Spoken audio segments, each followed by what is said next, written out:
الحمد للہ رب العالمین والصلاة والسلام علی خاتم النبیین سیدنا و شفیعنا و حبیبنا و مولانا محمد وعلى آلہ الطیبین و اصحابہ الطاہرین اما بعد فاعوذ باللہ من الشیطان الرجیم بسم اللہ الرحمن الرحیم ان الساعة آتیۃ اکاد اخفیہا لتجزا کل نفس بما تسعی صدق اللہ مولانا العظیم۔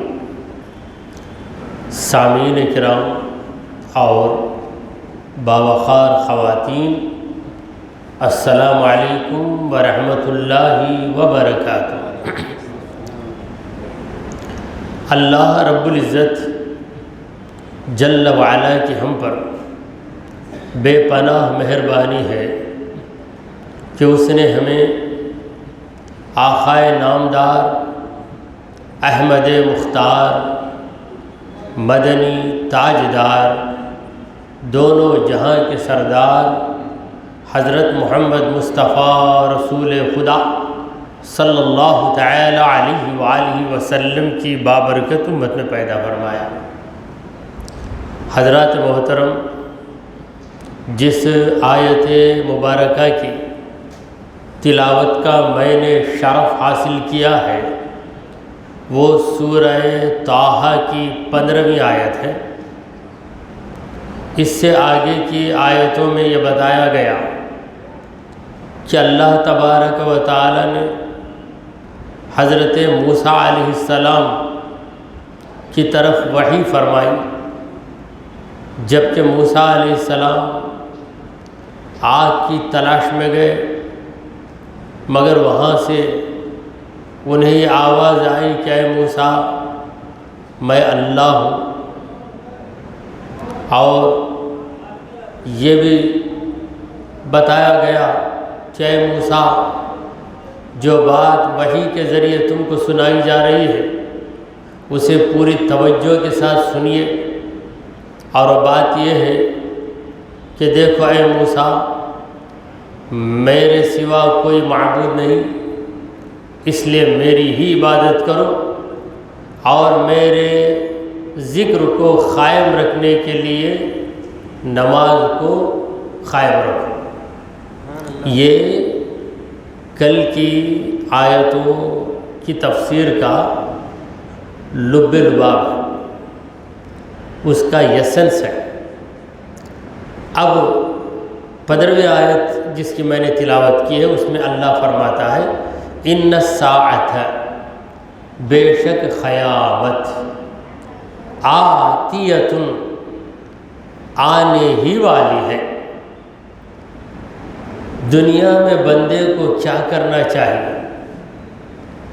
اللہ کو معبود مان کر اللہ کی عبادت میں مصروف ہو جانا، اللہ کی یاد میں مصروف ہو جانا، یعنی رب کو پہچان کر رب کی یاد میں لگ جانا، یہ دنیا کی مصروفیت ہے۔ پھر اس کے بعد دنیا جس دن ختم ہو جائے گی، کائنات جس دن مٹا دی جائے گی، اس دن کو قیامت کا دن کہتے ہیں۔ تب قیامت کا تذکر آ رہا ہے، ان الساعۃ آتیۃ، بے شک قیامت آنے والی ہے، ٹلنے والی نہیں ہے۔ کسی میں مجال نہیں کہ قیامت کو روک دے۔ چھوٹی قیامت کو کوئی روک نہیں سکتا تو بڑی قیامت کو کون روکے گا؟ چھوٹی قیامت کیا ہے؟ سرکار دو عالم صلی اللہ علیہ وسلم نے فرمایا کہ من مات فقد قامت قیامتہ، جس کی موت واقع ہوئی سمجھو کہ اس کی قیامت قائم ہو گئی۔ تو موت چھوٹی قیامت ہے، پوری دنیا جس دن تہس نہس ہو جائے گی وہ بڑی قیامت ہے۔ چھوٹی قیامت کو کوئی روک نہیں سکتا تو بڑی قیامت کو کون روکے گا؟ مرنے سے کون روک سکتا ہے؟ بیٹا مر رہا ہے، باپ اسے بچا نہیں سکتا، باپ دم توڑ رہا ہے، بیٹا اسے بچا نہیں سکتا۔ بادشاہ کسی محبوبہ کے عشق میں گرفتار ہو گیا، اپنی محبوبہ کو بچانے کے لیے وہ ساری کاوشیں کر رہا ہے، ساری محنتیں کر رہا ہے، مگر جب اس کی محبوبہ پہ موت طاری ہو جاتی ہے تو لاچار مجبور ہو جاتا ہے۔ تو موت چھوٹی قیامت ہے، اور قیامت یہ تو واقعی قیامت ہے۔ تو اس قیامت کے بارے میں پروردگار نے کہا کہ ان الساعۃ آتیۃ، بے شک قیامت آنے ہی والی ہے، اکاد اخفیہا، میں اسے چھپاؤں گا۔ پروردگار نے کہا میں اسے چھپاؤں گا، میں اسے چھپا رہا ہوں۔ کیوں چھپا رہا ہوں؟ لتجزا کل نفس، یہاں پر قیامت کا مقصد بتایا جا رہا ہے۔ قیامت کا دن کیوں برپا کیا جائے گا، قیامت کا دن کیوں قائم کیا گیا ہے؟ تاکہ ہر انسان کو بدلہ دیا جائے، ہر نفس کو، ہر انسان کو بدلہ ملے، عوض ملے، بما تسع، اس چیز کا جس کی کوشش انسان کرتا ہے۔ یہاں پر انسان کو انسان کے بجائے نفس کہا گیا ہے، کیونکہ نفس ہی سے انسان ہے۔ اگر نفس ہی نکل جائے تو پھر انسان زندہ نہیں رہے گا۔ یہ جو قفس ہے، یہ ایک نفس ہے، ایک قفس ہے۔ قفس کا معنی کیا ہے؟ پنجرہ۔ یہ جسم ہمارا پنجرہ ہے، اور اس پنجرے کو ہم کہتے ہیں قفس عنصری، قفس عنصری، عین نون صاد ر۔ تو اس کے اندر 4 عناصر ہیں۔ جسم جو پنجرہ ہے 4 چیزوں سے بنا ہے: مٹی، پانی، آگ، ہوا۔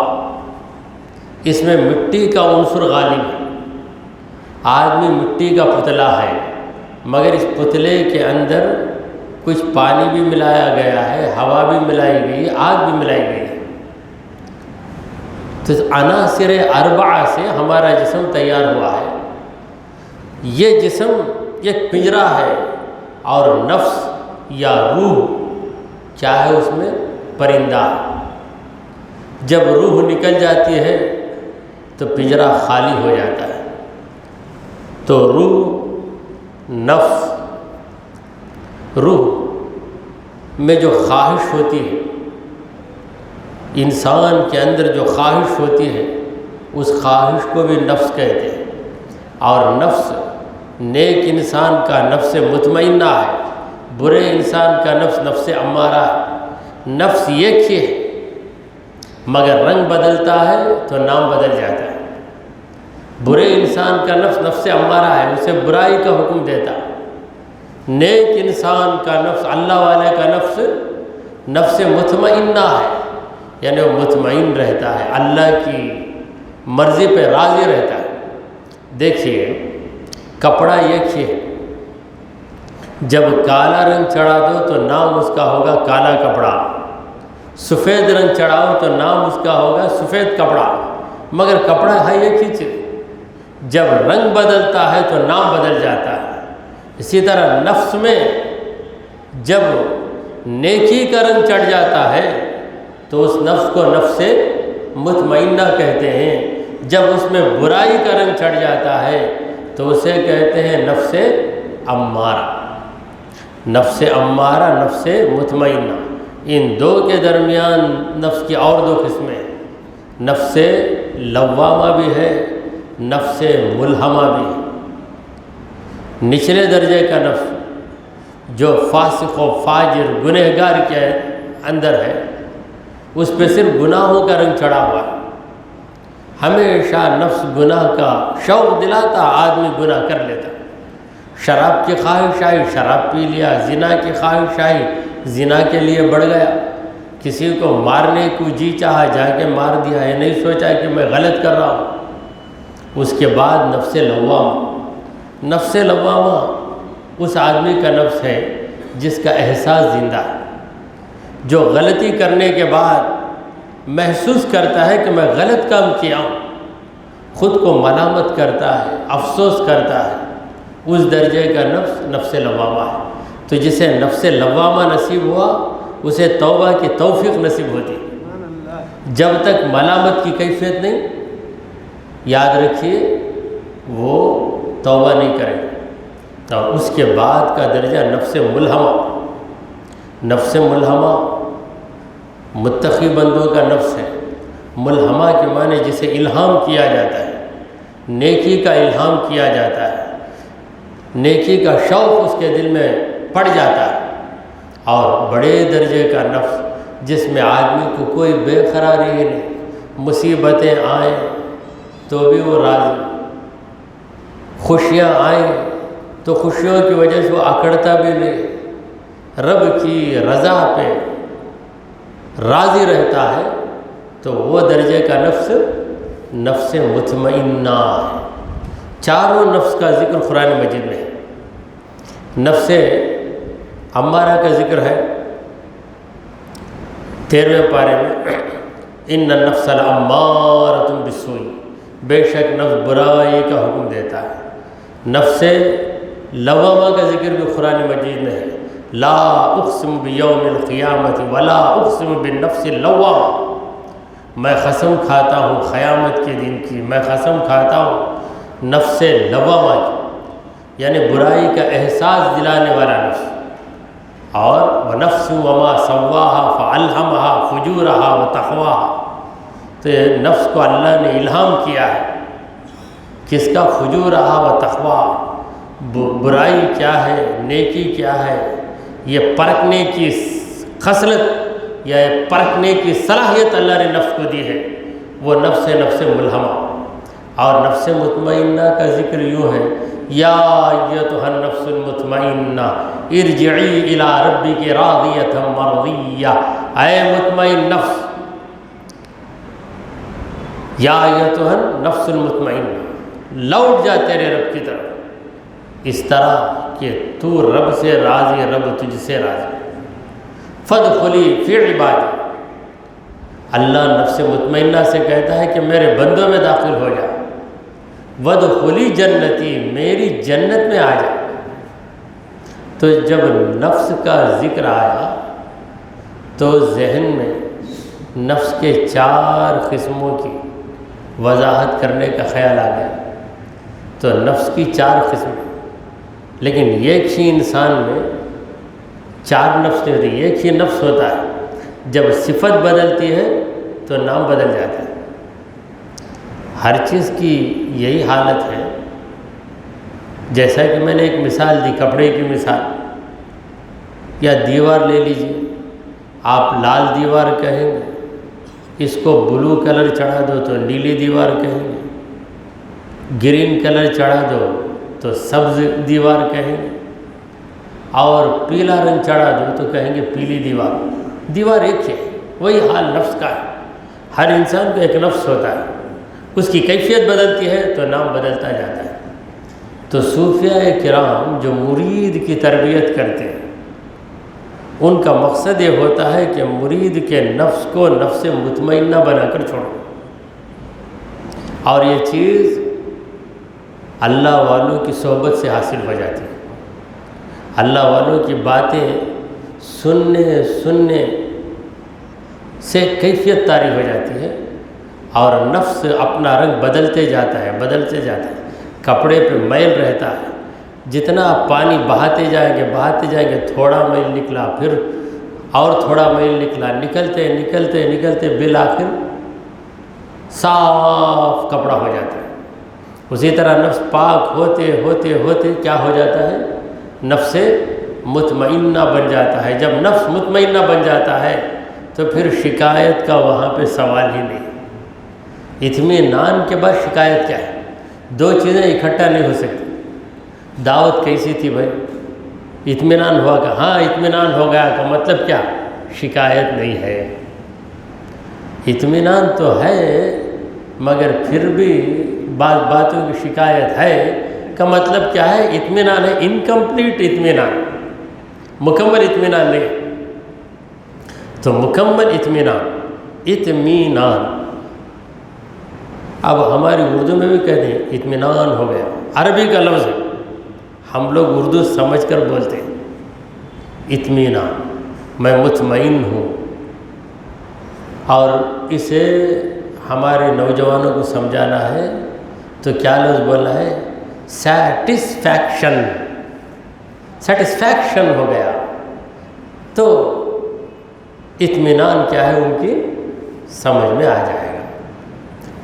مولا کریم فرما رہا ہے، یعنی حضرت موسیٰ علیہ السلام پر جو باتیں اس وقت بطریق وحی کے ذریعے جن باتوں کو موسیٰ علیہ السلام کو سنایا گیا، ان باتوں میں یہ بات تھی کہ اے موسیٰ، قیامت آنے والی ہے، میں اسے چھپاؤں گا، یعنی لوگوں کو نہیں بتاؤں گا کہ اس وقت قیامت آئے گی۔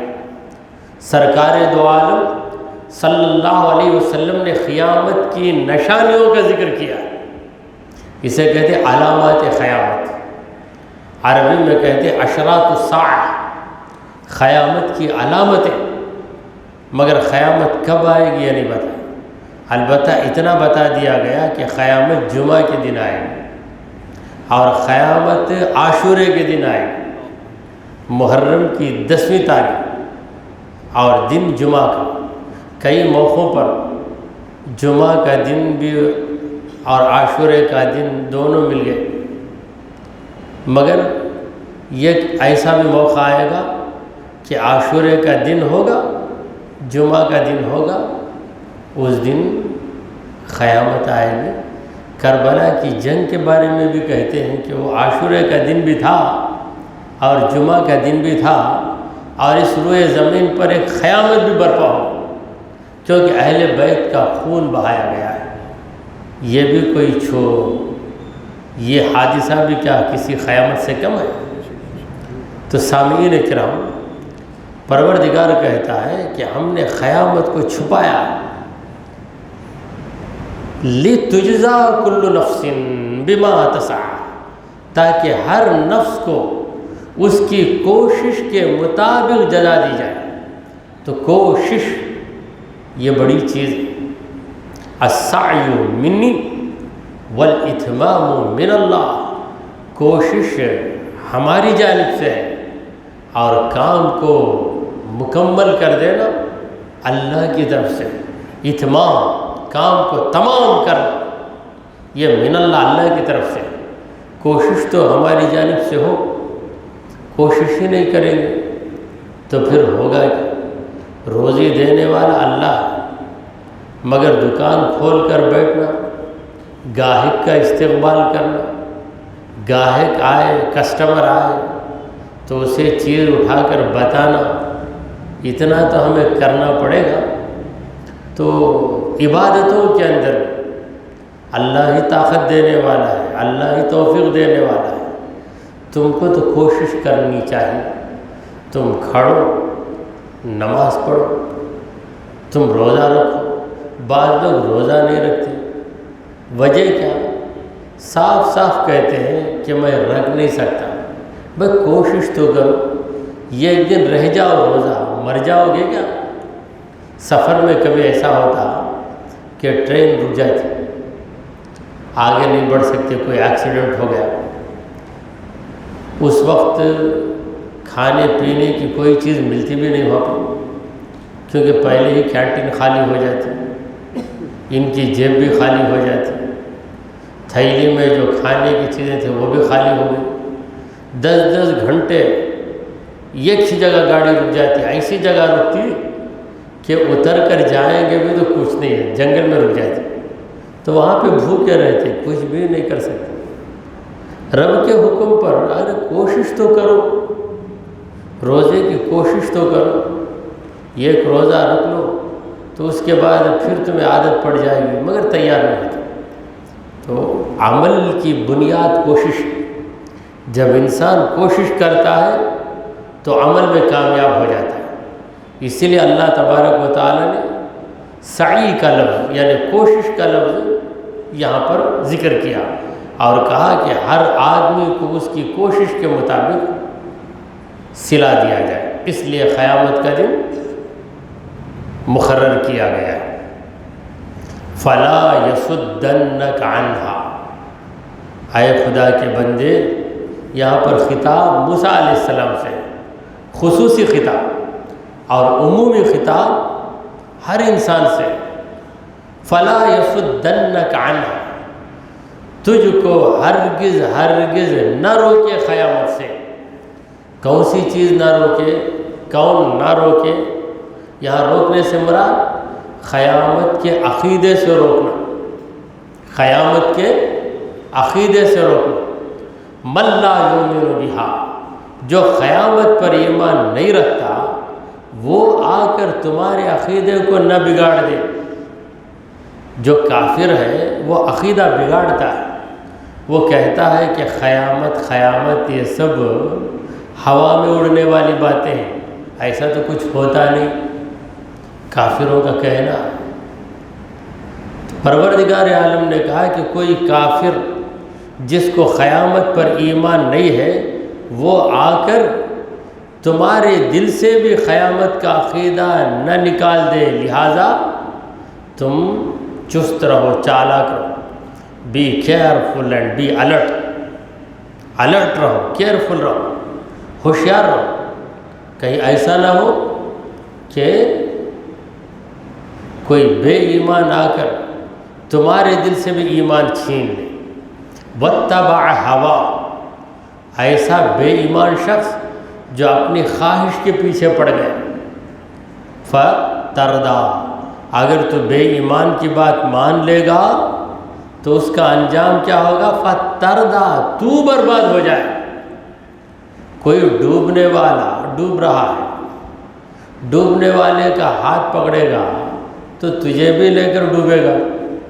کوئی ڈوب رہا ہے تو اس کا ہاتھ پکڑنا نہیں، ڈوبنے والے کا کیا پکڑتے؟ کوئی ڈوب گیا، ہم بچانا چاہتے ہیں اسے تو ہاتھ نہیں پکڑیں گے، اس کے بال پکڑیں گے، سر کے بال پکڑیں گے تو اس کو بھی بچا سکیں گے، ہم بھی بچیں گے۔ ہاتھ پکڑیں گے تو پھر اس کے ساتھ ہم بھی چلے جائیں گے۔ تو بے ایمانوں کا ہاتھ مت پکڑو، ان کے سر پہ ہاتھ رکھو، یعنی ان کے سامنے کبھی دب کر جھک کر بات مت کرو، اس طرح بات کرو کہ یا تو آپ کی بات سنے یا آپ سے رخ موڑ کے چلا جائے، آپ تو بچ جائیں گے اس سے۔ توجہ کے ساتھ اس کی بات سنیں گے تو وہ کفر پہ کفر، بدعقیدگی پہ بدعقیدگی بتاتا جائے گا اور آپ سر جھکا کر اس کی بات سنتے چلے جائیں گے۔ تو پروردگار نے کہا کہ اے موسیٰ، کوئی ایسا شخص جس کو قیامت کا عقیدہ نہیں ہے اور جو اپنی خواہش کے پیچھے چل رہا ہے، ویسا آدمی آ کر آپ کو قیامت کے عقیدے سے نہ روک دے۔ اگر ایسا ہو گیا تو اس کا انجام کیا ہوگا؟ کسی کا نقصان نہیں ہوگا، تمہارا ہی نقصان ہوگا۔ فتردا، تم ہی برباد ہو جاؤ۔ پروردگار عالم نے بے ایمان کی ایک صفت بتائی ہے۔ کیا صفت؟ واتبع ہوا، وہ اپنی خواہش کے پیچھے چلتا ہے۔ تو خواہش کے پیچھے چلنا یہ کافروں کا شیوا ہے، رب کی رضامندی کے پیچھے چلنا یہ مومنوں کا شیوا ہے۔ تو دونوں چیزیں، ایک طرف خواہش، دوسری طرف رب کا قانون۔ اسی لیے بعض علماء نے کہا ایک طرف طبیعت ہے، دوسری طرف شریعت ہے۔ طبیعت کسی چیز کو طلب کرتی ہے، شریعت روک دیتی ہے۔ تو شریعت کی بات مانو، طبیعت کی بات نہ مانو۔ دیکھیے، کسی باپ نے باپ نے نکاح کیا جوان عورت سے، 60 سال کے بوڑھے باپ نے 20 سال کی لڑکی سے نکاح کیا، پھر 60 پر 2 سال میں گزر گئے، اب وہ لڑکی 22 سال کی ہے، بیٹا ہے 35 سال کا، وہ لڑکی پسند آ گئی اسے، جو باپ کی بیوی تھی پسند آ گئی، اب کر سکتا کیا؟ طبیعت بولتی کر لو، اور پھر دماغ بھی بولتا بابا مر گئے ہمارے، بیوہ ہوگی بے سہارا، کیا کرنا اسے، سہارا دینے میں کر لیا تو۔ یعنی شیطان کبھی برائی کی طرف لے جانے کی کوشش میں برائی کے اندر بھی چند بھلائیاں بتاتا انسان، کیا برا کیا، تو اس وقت یہ کہنا کہ ہم طبیعت کی بات نہیں مانیں گے، شریعت کی بات مانیں گے، اگر تجھے واقعی رحم آ رہا ہے اس 22 سال عورت پر تو کسی دوسرے آدمی سے اس کا نکاح کروا دیتا، تو کیوں کر لیتا؟ کیونکہ باپ نے جس عورت سے نکاح کیا وہ عورت بیٹے کے لیے ہمیشہ ہمیشہ کے لیے حرام ہو جاتی ہے، اس کی محرم بن جاتی ہے۔ قرآن مجید میں اللہ تعالیٰ نے کہا وَلَا تَنْكِحُوا مَا نَكَحَ آبَاؤُكُمْ، تمہارے باپ نے جس سے نکاح کیا اس کے ساتھ تم ہرگز نکاح نہ کرو، اگرچہ کہ وہ خوبصورت رہے، اگرچہ کہ وہ تمہاری ہم عمر رہے، تمہارے لیے ہر اعتبار سے مناسب رہے گی، مگر چونکہ تمہارے باپ کی دلہن بن گئی ہے، اب تمہیں تمہارے باپ کا احترام کرنا چاہیے، جو باپ کی بیوی ہے وہ تمہاری بیوی بن جائے، ایسا نہیں ہونا چاہیے، اللہ نے حرام کر دیا۔ آج کا المیہ یہ ہے کہ ہمارے بعض نوجوانوں کو شریعت کا یہ مسئلہ بھی نہیں معلوم، یہ مسئلہ بھی نہیں معلوم ہے۔ باپ نے پراپرٹی کے زور میں کسی جوان لڑکی سے نکاح کر لیا، مر گئے، تو عدت کے دوران بیٹے میں اور اس بیوہ میں جو باپ کی بیوی تھی دونوں میں تعلقات پیدا ہو گئے، اب اس سے مسئلہ کیا بولتا، اجنبی عورت اتنا حضرت نے، میری خالہ بھی نہیں، میری پھپھو بھی نہیں، میری بہن بھی نہیں، ارے اجنبی تھی جب تک تیرے باپ نے نکاح نہیں کیا، وہ کیا تھی؟ اجنبی تھی، جس لمحہ تیرے باپ نے اسے نکاح کر لیا تیرے باپ کی بیوی بن کر تیری سوتیلی ماں بن گئی، اب کیسے نکاح کر سکتا ہے؟ تو دیکھیے تفسیر قرآن میں درمیان میں ایسے چند مسائل آ جاتے ہیں، تو یہ مسئلے کیوں آ جاتے ہیں؟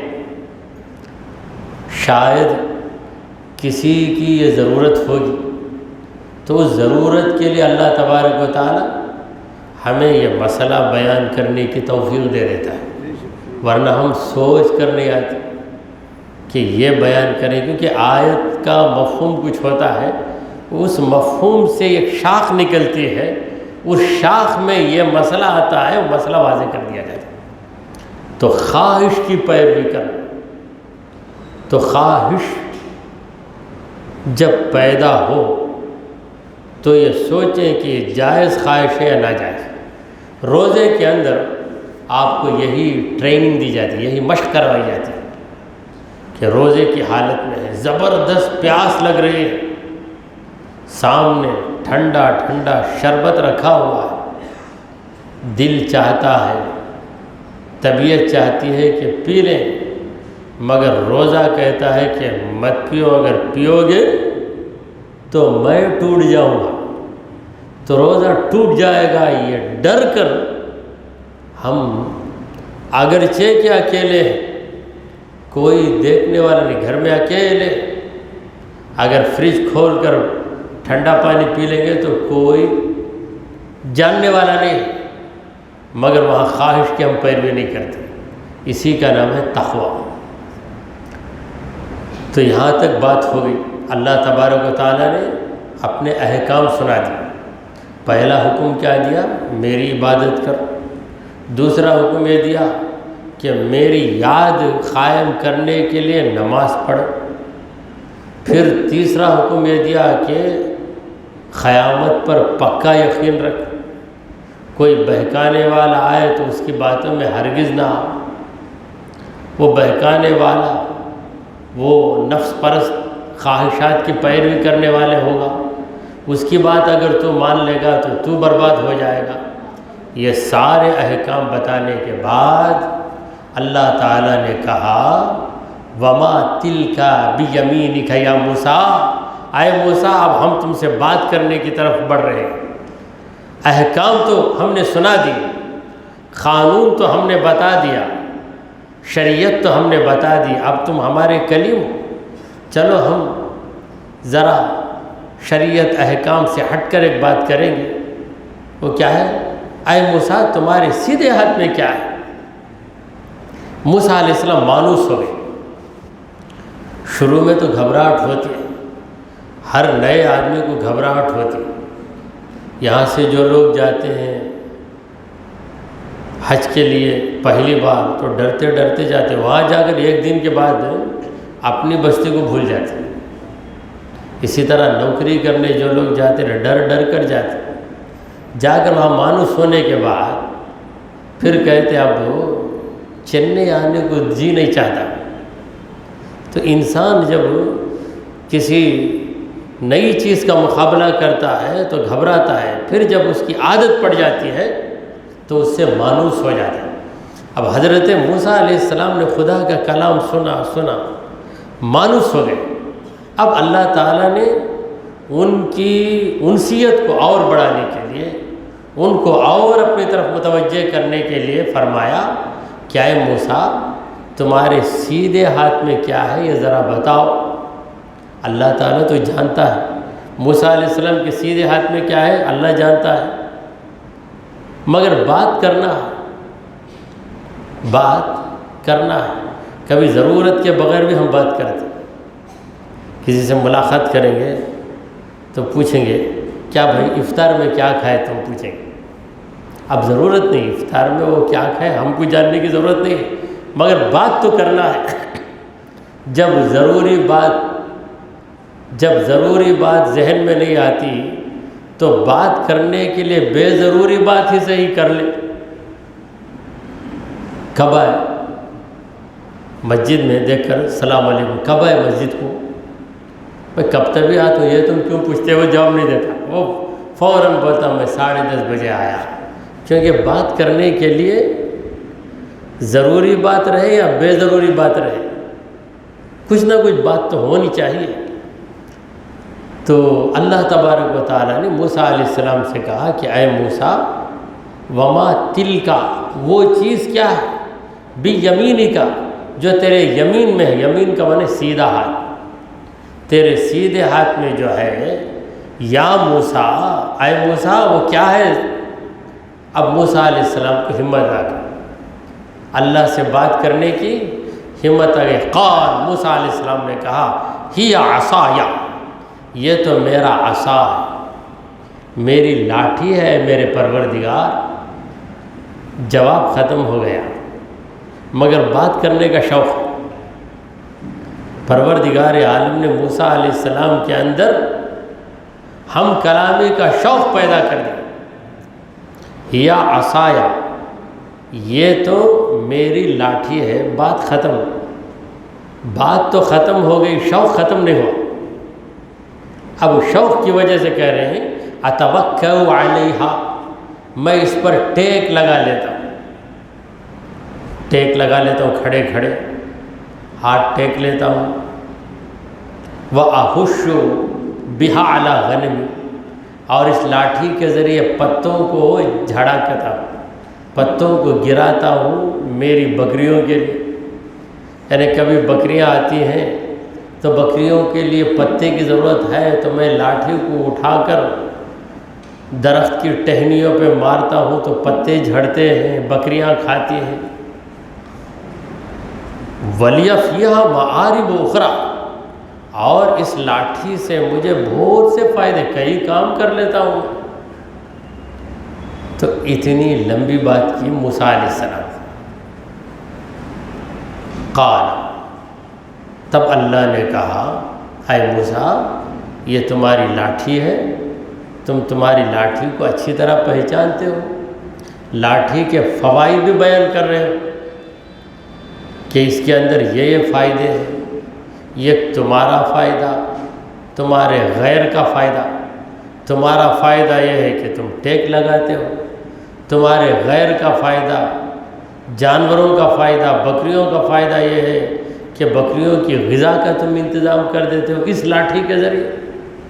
اور پھر یہ بھی کہہ رہے ہو کہ وَلِيَ فِيهَا مَعَارِبُ أُخْرَى، معارب فائدے، کئی فائدے ہیں، کئی ضرورتیں پوری ہو جاتی ہیں۔ موسیٰ علیہ السلام اسے تکیہ بنا کر سر کے نیچے بھی رکھ لیتے تھے، اور موسیٰ علیہ السلام کی یہ لاٹھی ایک عجیب لاٹھی تھی۔ موسیٰ علیہ السلام سو جاتے تو یہ لاٹھی حفاظت کے لیے کھڑی ہو جاتی تھی، ایک زندہ انسان کی طرح، ایک سیکیورٹی گارڈ کی طرح کھڑی ہو جاتی تھی۔ تب اللہ نے کہا القھیٰ یا موسیٰ، اے موسیٰ یہ لاٹھی جو تمہارے ہاتھ میں، ذرا اسے گرا دو، پٹ اٹ ڈاؤن، گراؤ۔ جو ہی حکم ہوا، اب تو ہم کلام ہیں، اللہ سے گفتگو ہو رہی ہے، جب اللہ نے کہا گراؤ فَأَلْقَاهَا، اسی وقت گرا دیا موسیٰ علیہ السلام۔ ارے رب سے باتیں کر رہے ہیں، کیا مزے کی کیفیت ہوگی موسیٰ علیہ السلام کی۔ اس سے پہلے تو کلام نہیں کیا، اس سے پہلے رب کے حکموں پہ چلتے رہے، مگر آگ لینے گئے تو خدا سے ہم کلامی کا شرف حاصل ہو۔ تو اللہ نے باتیں کر کے موسیٰ علیہ السلام کو مانوس بنا دیا۔ پھر جب موسیٰ علیہ السلام مانوس ہو گئے، تب اللہ نے ان کی زبان سے یہ گفتگو جاری کر دی، سوال رکھا کہ تمہارے ہاتھ میں کیا ہے، جواب لے لیا، جواب دینے کے بعد کہا گرا دو، فوراً گرا دیا لاٹھی کو۔ فَإِذَا هِيَ حَيَّةٌ تَسْعَىٰ، تو دیکھ رہے ہیں کہ اچانک وہ لاٹھی ایک سانپ بن گئی، بہت بڑا سانپ۔ موسیٰ علیہ السلام کی لاٹھی جو سانپ بن گئی، اس کے لیے حیتن کا لفظ بھی آیا ہے جس کا معنی ہے سانپ، جانن کا لفظ بھی آیا ہے، ثعبان کا لفظ بھی آیا ہے۔ جان کا معنی ہے باریک سانپ، اور ثعبان کا معنی ہے بہت پھیلا ہوا سانپ۔ تو یہ سانپ جو پیدائشی سانپ نہیں ہے، جو پیدائشی سانپ نہیں، کسی سانپ کی اولاد نہیں ہو، یہی لاٹھی سانپ بن جاتی، اور سانپ کی شکل نہیں، سچ مچ سانپ بن جاتی تھی، سچ مچ سانپ بن جاتی۔ تو سانپ کی جو مقدار ہے، لمبائی چوڑائی بڑے سانپ کی طرح، اور اس کی دوڑ ایسی ہے، پتلا سانپ جس طرح دوڑ کے جاتا ہے اس طرح دوڑ کے جاتا ہے، دوڑنے میں پتلا سانپ، نظر آنے میں بڑا سانپ، دونوں کیفیتیں، اسی لیے دو دو نام۔ یعنی موسیٰ علیہ السلام کا واقعہ، یہ واقعہ قرآن میں کئی جگہ ہے، ایک ہی واقعے کو پروردگار عالم نے دہرایا۔ تو ایک جگہ ثعبان کہا، کسی جگہ جانن کہا اس سانپ کا نام، اور یہاں پر حیتن کا، حیتن کا معنی بھی ہے سانپ۔ یہ فَإِذَا، اِذَا کا جو لفظ ہے اسے عربی میں کہتے ہیں اِذَا فُجَائِیَہ۔ فجائیہ کا معنی کوئی چیز اچانک، ان ایکسپیکٹڈ، توقع نہیں ہے آپ کو۔ موسیٰ علیہ السلام، اگر آپ سے کوئی کہے کہ تمہارے ہاتھ میں جو چیز ہے گرا دو، ہاتھ میں موبائل ہے، کوئی بولا کہ ہاتھ میں موبائل ہے گرا دو، آپ یہی سوچیں گے کہ موبائل گرے گا تو ٹوٹے گا، پرواہ نہیں، میرا دوست کہہ رہا ہے گرا۔ گرتے ہی وہ موبائل بہت بڑا درخت بن گیا تو آپ کی حالت کیا ہوگی؟ کیا وہی درخت بن گیا ہے؟ یہ آپ کی توقع کے خلاف۔ تو موسیٰ علیہ السلام کو توقع نہیں تھی کہ یہ لاٹھی اژدہا بن جائے گی۔ تو جو ہی گرایا اسی لمحہ اچانک فوراً وہ ایک سانپ بن گئی۔ سانپ بن کر وہ سانپ رکتا نہیں، تسعا تیزی سے چل رہا ہے، بس بس بس بس تیزی سے چل رہا ہے۔ دیکھ رہے ہیں موسیٰ علیہ السلام یہ کیا ماجرا ہے، کیا ہو گیا ہے۔ قال اللہ نے کہا خودھا پکڑ اسے، پہلے کہا گرا اسے، اب کہا خودھا۔ دیکھیے قرآن مجید کا اسلوب بیان یعنی اسٹائل آف پریزنٹیشن، بات کو بتانے اور سمجھانے کا کتنا پیارا انداز ہے۔ خودھا پکڑو اسے، ولا تخف ڈرو نہیں، پکڑو ڈرو نہیں، یعنی لاٹھی کو جیسا پکڑتے ہو ویسا ہے اس سانپ کو پکڑو۔ سنعیدها سیرتها الاولی، اے موسیٰ جب تم پکڑو گے سانپ کو تو ہم سانپ کو لوٹائیں گے۔ کیسے لوٹائیں گے؟ اسے واپس لے آئیں گے، سیرتها الاولی، اس کی پرانی سیرت پہ لے کے آ جائیں گے اسے۔ پرانی سیرت کیا تھی اس کی؟ لاٹھی۔ نئی سیرت کیا بن گئی؟ سانپ۔ لاٹھی کو گراؤ تو وہ سانپ بن گیا، زہریلا سانپ بن گیا۔ اب تم کو کرنا کیا ہے؟ اسے پکڑنا ہے۔ پکڑتے ہی وہ سانپ سانپ نہیں رہے گا، فوراً لاٹھی بن جائے گا۔ تو ایسا ہی ہوا، موسیٰ علیہ السلام نے سانپ پہ ہاتھ رکھا تو سانپ غائب، ہاتھ میں لاٹھی۔ جب بھی لاٹھی کو گرائے اژدہا بن جائے۔ اژدہا بنانے کے ارادے سے گرائیں گے تو اژدہا بنتا، وہ ارادہ کیے بغیر رکھیں گے تو لاٹھی لاٹھی ہی رہتی، ہمیشہ ہو جائے تو پھر پریشانی ہے۔ جب ضرورت ہے تب بننا۔ اب ضرورت کب؟ فرعون کے دربار میں ضرورت پڑی۔ فرعون جیسے گھمنڈی کے سر کو جھکانے کے لیے اس چیز کی ضرورت ہے۔ اب موسیٰ علیہ السلام فرعون کے مقابلے کے لیے جائیں گے۔ فرعون کے پاس فوج ہے، ہتھیار ہے، ساری قوتیں، ہر قسم کی طاقت ہے، انرجی ہے۔ موسیٰ علیہ السلام خالی ہاتھ، مگر ایک ایسی قوت ہے موسیٰ علیہ السلام کے پاس، اس قوت کے آگے ایک فرعون کے 1000 فرعون بھی گھٹنے ٹیک دینا، گھٹنے ٹیک کے کھٹ جانا، کیونکہ یہ لاٹھی گرتے ہی زبردست اژدہا بن کے وہ اتنی تیزی سے جا کے ایسا منہ کھولتا کہ فرعون اس کے منہ کا بڑا نوالہ نہیں، چٹکی کے سائز کا نوالہ بن جائے گیا، ختم۔ اب فرعون اس وقت کرے گا کیا؟ منت سماجت کرے گا، اے موسیٰ مجھے بچاؤ، آئندہ سے میں غلطی نہیں کرتا، آپ جو بولیں گے وہ میں کرتا ہوں۔ اس وقت اسے فوج بھی یاد نہیں آئے گی، سارے فوجی وہ جتنا لڑکھڑاتا ہے اس سے زیادہ لڑکھڑائے گا، خود بخود وائبریشن پیدا ہو جائے گا، پورا جسم تھرانے لگے گا۔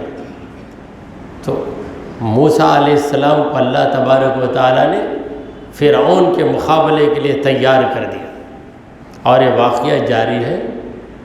تو آج اسی پر اکتفا کرتے ہیں۔